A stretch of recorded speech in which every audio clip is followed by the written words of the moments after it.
Next is Nike, world's leading sports apparel company, doing spectacularly well. Remember, still mostly a shoe manufacturer, and everybody knows they've got those fancy shoes that are made now with knitted fabrics instead of cut and trim at the top. Doing very well also in apparel, as I'm saying, but still lots of money from shoes. Apparel, still lots of growth opportunities. That's running gear as well as the branded gear that has the club kit on it. So Barcelona and the national Brazil soccer team, that kind of thing. Established in 1964, I think everybody knows the big swoosh. Market value has soared in recent times. We're going to see in a minute how well it's done. $107 billion worth of market value at this point.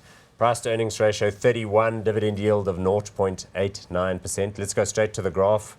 Yeah, so it got a nice little pound upwards because they had quarterly results recently that were better than people expected. Strong sales, and they sell stuff to sports retailers, so they measure like orders from those people. Yeah, I wish actually we included the 2008 crash there, then it would have looked like the Nike swoosh.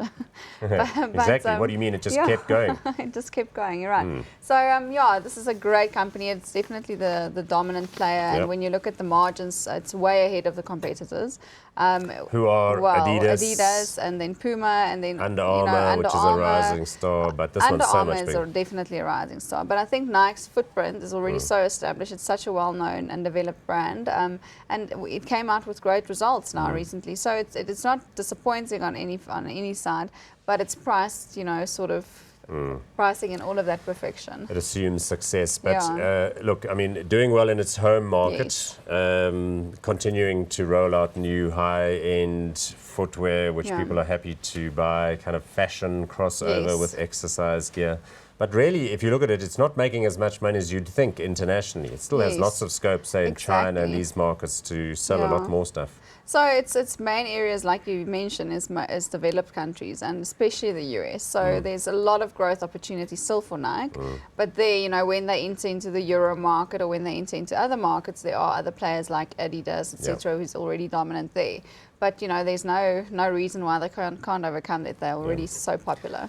And another thing we've mentioned is that there's this trend towards athleisure. So, people wearing yoga pants, people wearing sports type gear in social situations, all sorts of outerwear. So Nike makes a lot of money from selling, kit that is worn by soccer players, but then regular people wear on top of, training tops, raincoats, all that stuff, man. Everything, I don't think there's anyone that doesn't own something from Nike. And they do have specialist lines in sports equipment as well. So like golf, we know, has been battling, but they manufacture stuff like exercise, workout gear, all the sort of kit that you do take along, tog bags, all of that sort of stuff as well. Yeah, so they focus on different sort of sporting areas, and basketball is a big one for them in the US, and then also they've got, like you mentioned, soccer or football, and and I mean, any other sort of sporting area in the world, I can't imagine not seeing Nike there. So they're pretty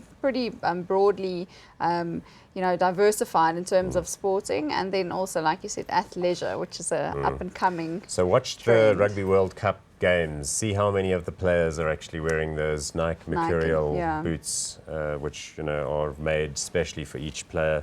Watch the international marathons on television, how many of the sported athletes are wearing those kinds of things. Okay, good. So Nike, we like it, even though it's gone up a lot.